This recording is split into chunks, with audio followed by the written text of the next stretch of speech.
জিজ্ঞাসিত হবে, আল্লাহ পাক তোমাদেরকে জিজ্ঞাসা করবেন।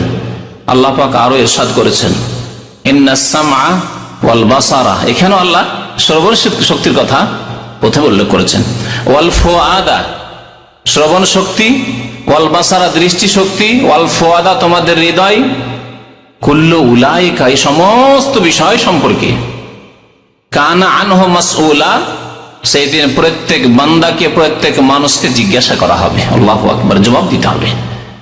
তাহলে গান বাজানা বিষয়টি শোনার আগে মনে রাখেন, বা যে কোনো বিষয় সম্পর্কে জানার আগে, শোনার আগে মনে রাখবেন যে আল্লাহ পাককে জবাব দিতে হবে প্রত্যেকটি নিয়ামত সম্পর্কে। হাত সম্পর্কে জবাব দিতে হবে, পা সম্পর্কে জবাব দিতে হবে, জবান সম্পর্কে জবাব দিতে হবে, দৃষ্টি শক্তি, চক্ষু সম্পর্কে জবাব দিতে হবে, ব্রেন বুদ্ধি আল্লাহ যে দিয়েছেন, স্মৃতি শক্তি দিয়েছেন, তার জবাব দিতে হবে।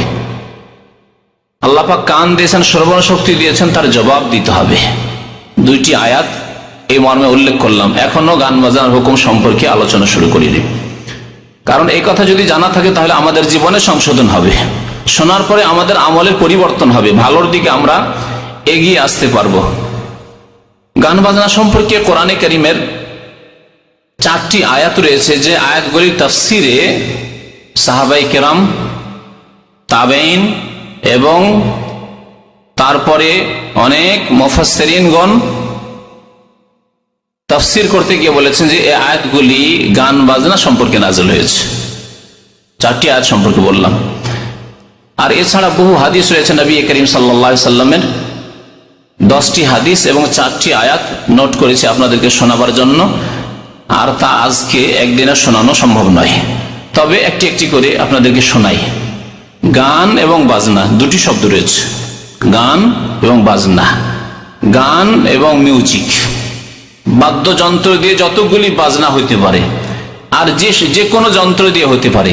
আজকালকার জামানায় আরো বেশি এই বিষয়টি সম্পর্কে আমাদের সজাগ হওয়া উচিত, সচেতন হওয়া উচিত। এই জন্যই যে প্রত্যেকটি যন্ত্রে আজকাল মিউজিক ঢুকে গেছে, গান না হয় বাজনা। টেলিফোনে, বাড়ির টেলিফোন, ল্যান্ড টেলিফোন আছে, তাতে উঠাচ্ছেন, রিসিভার উঠাচ্ছেন, কি শুনছেন? মিউজিক শুনছেন।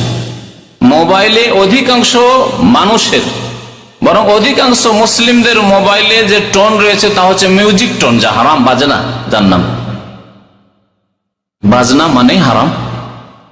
এবং এই হারাম হওয়া সম্পর্কে, গান এবং বাজনা এই দুটোর হারাম হওয়া সম্পর্কে সমস্ত আইম্মায়ে কেরামের ঐক্যমত রয়েছে। 4 ইমাম, সমস্ত আইম্মায়ে কেরাম যখন বলবো